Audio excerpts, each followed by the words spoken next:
أعوذ بالله من الشيطان الرجيم بسم الله الرحمن الرحيم السلام عليكم ورحمة الله وبركاته إن الحمد لله نحمده ونستعينه ونستهديه ونستغفره ونعوذ بالله من شرور أنفسنا ومن سيئات أعمالنا من يهده الله فلا مضل له ومن يضلله فلا هادي له أشهد أن لا إله إلا الله وأشهد أن محمدا عبده ورسوله اللهم صل وسلم على سيدنا محمد وعلى آله وأصحابه أجمعين سبحانك لا علم لنا إلا ما علمتنا إنك أنت العليم الحكيم رب اشرح لي صدري ويسر لي أمري واحلل عقدة من لساني يفقه قولي اللهم أنت ربي لا إله إلا أنت خلقتني وأنا عبدك وأنا على عهدك ووعدك ما استطعت أعوذ بك من شر ما صنعت أبوء لك بنعمتك علي وأبوء بذنبي فاغفر لي فإنه لا يغفر الذنوب إلا أنت. Yang dihormati Tuan Nazir, Tuan Imam, Tuan Bilal, pegawai serta ahli jawatan kuasa Masjid Sungai Lang Baru, Kuala Langat, Selangor, yang dimulakan juga Tok Ketua Kampung kita, para alim ulama, asatizah di kalangan tuan-tuan dan juga puan-puan, seterusnya muslimin, muslimat, hadirin hadirat. Alhamdulillah, pertama dan selama-lamanya kita merafakkan kesyukuran kehadirat Allah Subhanahu wa ta'ala atas izin dan rahmatnya dapat kita meneruskan lagi tanggungjawab kita sebagai seorang hamba, tanggungjawab kita sebagai seorang Muslim. Dan antara nikmat yang wajib untuk kita syukuri adalah nikmat iman dan juga Islam yang Allah kurniakan dalam hati kita. Mudah-mudahan ianya berkekalan sehingga akhir hayat kita, insya-Allah. Muslimin muslimat yang dirahmati Allah, sedikit masa yang ada, sekitar 30 minit, ingin saya kongsikan dengan tuan-tuan, juga untuk diri saya, beberapa amalan yakni sunnah yang dilakukan oleh baginda Nabi sallallahu alaihi wasallam, yang mana baginda lakukan khusus pada bulan Ramadan. Hari ini kita berada pada 11 Ramadan, masih lagi kurang daripada separuh, masih lagi panjang perjalanan Ramadan kita. Mungkin ada di kalangan kita selama 10 hari yang lepas kita ada lakukan amalan tersebut, tetapi kita tak tahu, oh yang ni pun sebenarnya Nabi SAW lakukan. Banyak antaranya, sebahagiannya kalau sempat kita kongsikan pada tengah hari ini. Ini adalah sebahagian amalan atau perkara yang dilakukan oleh Rasulullah sallallahu alaihi wasallam pada bulan Ramadan melalui riwayat-riwayat hadis, sama ada secara langsung atau tidak langsung. Antara amalan yang utama yang saya rasa kita semua sedia maklum dan kita semua amalkan, kalau tak amal rugi iaitu apa dia? Bersahur. Kalau tak bersahur rugilah kita. Siangnya lapar, puasa juga. Cuma yang dilakukan oleh baginda Nabi sallallahu alaihi wasallam dalam sahur baginda, adakah sama dengan yang kita amalkan selama ini? Daripada Sayyidina Abdullah bin Al-Harith meriwayatkan daripada salah seorang sahabat Nabi sallallahu alaihi wasallam, lalu dia berkata, dakhaltu 'ala an-nabiy sallallahu alaihi wasallam wa huwa yatasahharu faqala sallallahu alaihi wasallam innaha barakatun a'taakumullahu iyyaha fala tad'u, yang bermaksud aku telah masuk berjumpa Nabi sallallahu alaihi wasallam yang sedang bersahur. Lalu baginda Nabi sallallahu alaihi wasallam bersabda, sesungguhnya ia adalah suatu keberkatan. Ia ini merujuk kepada perbuatan sahur tadi, iaitu makan ketika bersahur. Sesungguhnya ia adalah suatu keberkatan yang diberikan Allah kepada kamu. Oleh itu jangan kamu tinggalkannya. Riwayat Imam Ahmad dan Imam An-Nasai. Dari segi fiqh, hukum bersahur ini sunnat. Sunnah Nabi sallallahu alaihi wasallam. Apa dia sunnah?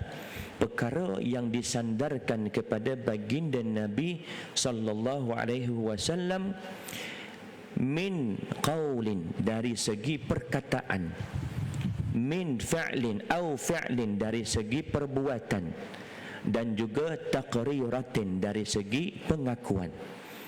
Atau bermakna ada perkara sunnah yang Nabi sallallahu alaihi wasallam tak lakukan, tetapi Nabi suruh, Nabi cakap, maka ianya juga dikatakan sunnah. Maka kalau ada di kalangan hari ini satu fahaman yang beranggapan, oh yang ni Nabi tak buat, maka tertolak, salah. Kerana apa? Sunnah itu bukan hanya yang dilakukan oleh baginda Nabi sallallahu alaihi wasallam, bahkan apa yang dikatakan, apa yang dilakukan, dan apa yang diakui oleh Nabi sallallahu alaihi wasallam. Tiga-tiga jenis ini termasuk dalam sunnah. Bersahur juga menjadi tanda perbezaan antara puasa orang Islam dengan puasa ahli kitab. Oh, ahli kitab juga berpuasa? Ya. Sebagaimana yang disebutkan oleh Allah Subhanahu wa taala dalam surah Al-Baqarah ayat 183, a'udzubillahi minasyaitonir rajim, ya ayyuhalladzina amanu kutiba alaikumusiyam kama kutiba alal ladzina min qablikum la'allakum tattaqun. Wahai orang yang beriman, diwajibkan ke atas kamu untuk berpuasa seperti mana kaum-kaum terdahulu. Juga merujuk kepada ahli kitab, kerana mereka dulu juga sebelum datangnya Islam berpuasa. Cuma kata Nabi SAW, membezakan puasa kita dengan puasa ahli kitab adalah dengan sahur antaranya. Dan hukum bersahur ini bukanlah wajib, hukumnya sunat. Andai misal kata seseorang itu tidak sempat bersahur, tak batal puasanya, boleh teruskan puasa. Kerana sahur bukan rukun atau syarat sah puasa. Ianya bukan perkara, tinggalkan sahur bukan perkara yang membatalkan puasa. Daripada Sayyidina Sahal bin Sa'ad, Nabi SAW bersabda, inna fasla ma baina siyamina wa siyami ahlil kitabi aqlatus sahar. Sesungguhnya pemisah ataupun perbezaan antara puasa kita, yakni umat Islam yang diajarkan oleh baginda Nabi SAW, dengan puasa ahli kitab adalah makan pada sahur. Hadis riwayat Imam Abu Daud. Kita juga amalkan sahur. Cuma nanti kita akan jumpa yang bagaimana keadaan sahur baginda Nabi SAW. Apa yang dijamah baginda, bila waktunya.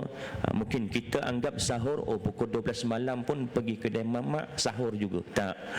Yang dikatakan sahur ada waktunya dan ada makanan sunnahnya yang dimakan, dijamah oleh baginda Nabi SAW.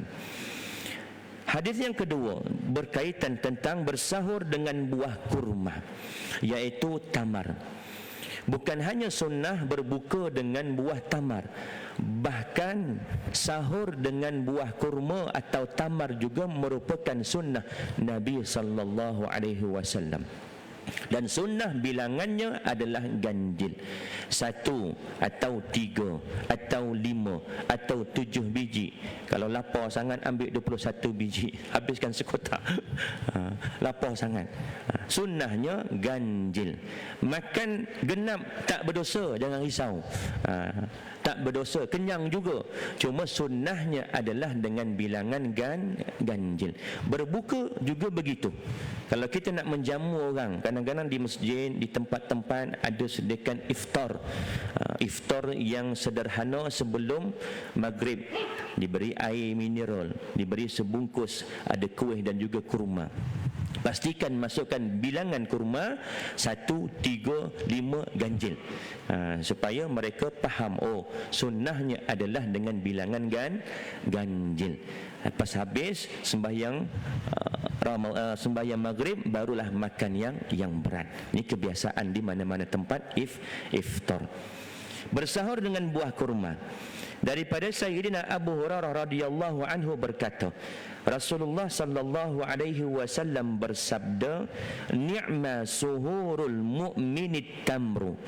Sebaik-baik sahur orang mukmin adalah dengan bersahur buah kurma. Hadis riwayat Imam Abu Daud, Imam Ibnu Hibban dan Imam Al-Baihaqi. Walaupun kadang-kadang ada atas meja kita, tapi kita ambil nasi juga. Tak makan kurma. Sebab kita menganggap sunnah hanya pada berbuka dengan kurma. Hakikatnya sahur dengan kurma juga merupakan sunnah. Tak apalah nak makan nasi, makan kurma dulu. Makan kurma sebiji, 3 biji, kemudian barulah makan nasi. Makanan ruji harian kita. Kalau di Arab dia makan roti dengan gibenahnya, dengan susunya, untuk makanan asasi mereka. Kita dengan nasi dan sebagainya. Kemudian hadis yang ketiga, makan sahur sambil duduk. Walaupun sunnah makan tu memang duduk, tetapi nak dikatakan ketika sahur juga ada riwayat daripada perawi-perawi sahabat-sahabat Nabi ini mengatakan bahawasanya ketika bersahur baginda Nabi SAW bersahur dalam keadaan duduk. Haram ke makan berdiri? Tak haram, makruh. Tetapi sunnahnya adalah duduk. Dalam apa juga keadaan kita makan, sunnahnya adalah dengan duduk. Sunnah ni apa dia maknanya? Sunat. Buat dapat pahala, tinggal tidak berdosa. Itu ta'rif bagi sunat. Bagi wajib, buat dapat pahala, tinggal berdosa. Bagi sunat, buat dapat pahala, tinggal tak berdosa. Lawan bagi sunat adalah makruh. Apa dia? Buat tak berdosa, tetapi meninggalkan perkara makruh mendapat pahala. Makan sahur sambil duduk. Daripada Sayyidina Ibnu Abbas, daripada Sayyidina Zaid bin Thabit berkata, tasahharna ma'an Nabi sallallahu alaihi wasallam thumma qama ila salati. Kami telah bersahur bersama Nabi sallallahu alaihi wasallam, kemudian baginda berdiri untuk mendirikan solat. Hadis riwayat Imam Bukhari dan Imam Muslim. Ayat kemudian, ayat yang mengatakan kemudian baginda berdiri untuk mendirikan solat menunjukkan bahawasanya Rasulullah sallallahu alaihi wasallam dan para sahabat pada ketika itu yang sedang makan sahur dalam keadaan duduk. Antara sunnah lain iaitu mengajak orang lain untuk bersahur. Mengajak orang lain untuk bersahur. Kalau di negara kita mungkin kurang. Kalau di asrama-asrama mungkin iyalah, warden akan kejutkan, bangun sahur.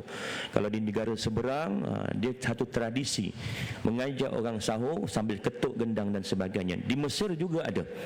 Waktu saya di Mesir dulu, ada Arab yang akan ketuk gendang, ketuk macam gendang sambil berjalan. Sahur dia nak kejutkan orang untuk bersahur. Ini adalah sunnah, mengajak orang untuk sama-sama bersahur. Daripada Sayyidina Al-Irbad bin Sariyah berkata, da'ani Rasulullah sallallahu alaihi wasallam ila sahuri fi Ramadan faqala sallallahu alaihi wasallam halumma ila al-ghada'il mubarak. Rasulullah sallallahu alaihi wasallam mengajakku untuk bersahur pada bulan Ramadan. Lalu baginda berkata, datanglah ke sini untuk makan makanan yang diberkati. Hadis riwayat Imam Abu Daud, Imam An-Nasai, Imam Ahmad dan Imam Ibnu Khuzaimah. Dan sunnah yang kadang-kadang kita rasa tidak ambil berat, iaitu mengakhirkan waktu sahur. Kita faham, kadang-kadang ada orang ni jenis lambat nak tidur. Kadang pukul 2, pukul 3 baru je boleh tidur. Jadi alang-alang ni aku nak makan awal lah, sahur sekali niat. Sunnahnya adalah mengakhiri waktu bersahur itu. Dan ada riwayat lain mengatakan antara waktu berhenti sahur dengan waktu masuknya waktu subuh adalah antara bacaan 50 ayat Al-Quran. Bila dikira-kira lebih kurang dalam 10 minit. Sebab tu kalau kita tengok dekat kita punya takwim, imsak lain, waktu masuk subuh lain. Biasanya waktu imsak 10 minit lebih awal daripada waktu subuh. Adakah lepas waktu imsak kita makan batal puasa? Tidak. Masih lagi boleh untuk makan dan minum. Yang dikatakan imsak ini sunnah untuk kita menahan diri. Dah jangan makan lagi dah. Dalam tempoh 50 ayat dibacakan ayat Al-Quran, sekitar dalam 10 minit. Orang tengah minum, tengah makan, tengah minum, tiba-tiba azan subuh dah masuk. Ataupun sambil dia pegang azan subuh, boleh ke tidak dia menghabiskan air yang ada dalam mulut atau menghabiskan air yang berada dalam cawannya? Boleh. Ada yang terkejut. Boleh. Tetapi batal lah puasanya.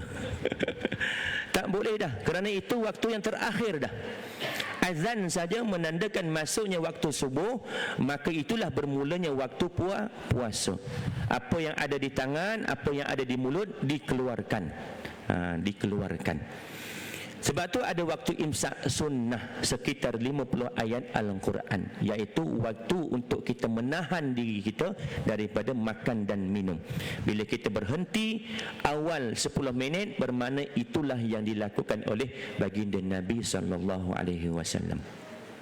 Mengakhirkan sahur daripada Sayyidina Ibnu Abbas, daripada Sayyidina Zaid bin Thabit berkata, tasahharna ma'an Nabi sallallahu alaihi wasallam thumma qama ila salati faqultu kam kana bainal azani was sahuri qala qadru 50 ayatan. Kami telah bersahur bersama Nabi sallallahu alaihi wasallam, kemudian baginda berdiri untuk mendirikan solat. Aku, yakni Sayyidina Ibnu Abbas, bertanya kepada Sayyidina Zaid, berapa lamakah masa antara azan dan sahur? Dia, yakni Sayyidina Zaid, menjawab, kadar membaca 50 ayat Al-Quran. Hadis riwayat Imam Bukhari dan juga Imam Muslim. Maka ulama kaji, ulama teliti antara 50 ayat itu bila dibacakan tempohnya sekitar 10 minit. Maka waktu imsak yang kita dapat di telefon kita, di takwim kita, 10 minit lebih awal daripada masuknya waktu subuh. Daripada Sayyidina Ibnu Abbas berkata, Rasulullah sallallahu alaihi wasallam bersabda, inna ma'asyaral anbiya'i umirna an nu'ajjila iftarana wa nuakhira sahurana wa nada'a aymanana ala syama'ilina fis salati. Sesungguhnya kami para nabi, kami diperintahkan untuk menyegerakan iftar, iaitu berbuka puasa kami, mengakhirkan yakni melewatkan sahur kami dan meletakkan tangan-tangan kami di atas tangan-tangan kanan kami di atas tangan-tangan kiri ketika solat. Ini hadis yang diriwayatkan oleh riwayat Imam Ibu Daud, Imam At-Tabrani, Imam Ad-Darul Qutni dan imam-imam yang lain, menunjukkan bahawasanya sunnah iaitu sunat untuk kita menyegerakan berbuka puasa bila mana sudah masuk waktu. Kadang-kadang ada orang menganggap, oh tak apalah, azan pukul 7.30, aku nak buka pukul 8, pahala banyak lagi katanya. Padahal dia menjadi makruh, kerana sunat adalah menyegerakan berbuka dan mengakhirkan sahur. Bila kadar sahur berakhir, sekitar 10 minit daripada azan subuh. Dan banyak lagi hadis-hadis Nabi sallallahu alaihi wasallam berkait dengan amalan-amalan yang dilakukan oleh baginda Nabi sallallahu alaihi wasallam ketika dalam bulan Ramadan.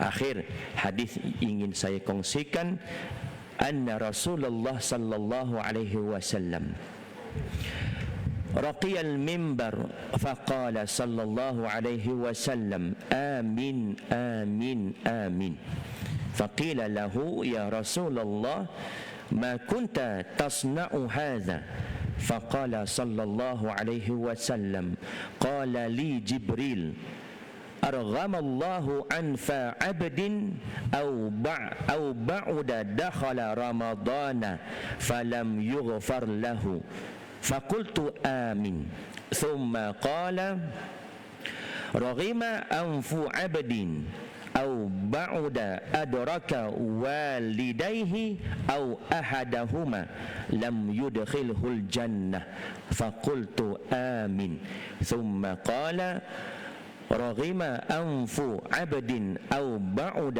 ذكرت عنده فلم يصلي عليك faqultu amin. Yang bermaksud sesungguhnya Rasulullah sallallahu alaihi wasallam sedang menaiki mimbar pada suatu hari. Lalu baginda berkata amin, iaitu dalam bahasa Melayunya perkenankanlah ya Allah. Amin. Kemudian baginda mengatakan amin kali kedua. Dan baginda sallallahu alaihi wasallam mengatakan amin kali ketiga berturut-turut. Amin, amin, amin ketika hendak menaiki mimbar pada suatu hari. Ditanya kepada Rasulullah sallallahu alaihi wasallam, wahai Rasulullah, apakah yang membuatkan Tuhan mengatakan kata-kata ini, iaitu amin ini 3 kali? Lalu baginda Nabi sallallahu alaihi wasallam menjawab, Jibril berkata kepadaku, semoga Allah menghina seorang hamba atau menjauhkannya daripada rahmat Allah Subhanahu wa taala. Malaikat berdoa dan Nabi sallallahu alaihi wasallam mendengar. Apa dia doa malaikat Jibril? Semoga Allah menghina seorang hamba atau menjauhkannya daripada rahmat Allah Subhanahu wa taala. Siapa dia ni orang yang mendapat kehinaan ini? Iaitu apabila memasuki Ramadan tetapi dia tidak diampunkan dosa-dosanya. Na'udzubillah min zalik. Kita masuk dalam bulan Ramadan, tetapi bila kita keluar daripada bulan Ramadan, dosa-dosa kita tidak diampunkan oleh Allah Subhanahu wa ta'ala. Ini antara doa Jibril dan diaminkan oleh baginda Nabi sallallahu alaihi wasallam. Sebab itu sunnah antara doa yang dianjurkan untuk kita sering baca dalam bulan Ramadan. Allahumma inni as'aluka ridhaka wal jannah wa a'udzubika min sakhatika wan nar. Perbanyakkan doa ini yang bermaksud Allahumma inni as'aluka, ya Allah sesungguhnya aku memohon kepadamu, as'aluka ridhaka wal jannah, ridha engkau ya Allah dan syurga engkau ya Allah. wa a'udzubika min sakhatika wan nar, dan aku berlindung daripada kemurkaanmu dan juga azab api neraka. Perbanyakkan doa ini, mudah-mudahan bila kita keluar daripada bulan Ramadan, dosa-dosa kita diampunkan, sekaligus terhindar daripada termasuk dalam golongan yang didoakan oleh Jibril alaihi salatu wassalam, bahkan diaminkan oleh baginda Nabi sallallahu alaihi wasallam. 3 kali amin. Pertama, diaminkan kehinaan bila mana seseorang masuk ke dalam Ramadan, keluarnya dia tidak diampunkan dosa-dosanya. Lalu aku, yakni Rasulullah sallallahu alaihi wasallam, katakan amin. Kemudian dia Jibril berkata, terhinalah seorang hamba atau jauhlah dia daripada rahmat Allah yang mana sempat dia bersama dengan kedua-dua orang tuanya yang masih hidup, atau salah seorang, sama ada ibunya atau ayahnya yang masih hidup, tetapi ia tidak memasukkannya ke dalam syurga. Dalam erti kata lain apa? Dia tidak berbakti, berbuat baik dengan kedua ibu bapanya, bahkan dia menderhakai kedua ibu bapanya atau salah seorangnya. Terhinalah, kata malaikat, dan terhindarlah dia daripada rahmat Allah. Siapa dia? Orang yang mana dalam hidup dia ada mak ayah dia, tetapi dengan sebab ada mak ayah dia ini tidak boleh memasukkan dia ke dalam syurga Allah Subhanahu wa taala. Dalam arti kata apa lain? Arti kata lain, dia tidak berbakti dengan kedua ibu bapanya, bahkan menderhakai ibu bapanya. Na'udzubillah min zalim. Dan yang ketiga, lalu aku katakan amin. Kemudian dia, yakni Jibril, berkata, terhinalah seorang hamba atau jauhlah dia daripada rahmatnya ketika namamu, yakni Nabi Muhammad sallallahu alaihi wasallam, disebutkan di sisinya, dia tidak berselawat kepadamu, lalu aku katakan amin. Hadis riwayat Imam Ibnu Khuzaimah. Ini 3 perkara yang diaminkan oleh baginda Nabi sallallahu alaihi wasallam. Hari ini 11 Ramadan, ada berbaki lagi sekitar 19 hari lebih kurang atau 18 hari lagi. Jadi gunakan masa yang ada, gunakan kesempatan yang ada. Allah berikan usia kita, kesihatan kita, perbanyakkan amalan-amalan kita dalam bulan Ramadan ini. Orang lain ada yang diambil oleh Allah Subhanahu wa taala sebelum masuk Ramadan. Bahkan salafus salih 6 bulan sebelum lagi menanti-nantikan datangnya bulan Ramadan. Hari ini kita diberikan kesempatan masuk dalam bulan Ramadan, dan ambillah peluang yang ada, jangan sia-siakan. Perbanyakkan apa jua ibadah, zikirnya, baca Qurannya, mengingat Allah, tak kira dalam keadaan kita baring ke, duduk ke, berjalan ke, ingat sentiasa. Mudah-mudahan segalanya diterima oleh Allah Subhanahu wa taala. Aqulu qauli hadza wa astaghfirullahal azim li wa lakum. Wassalamu alaikum warahmatullahi wabarakatuh.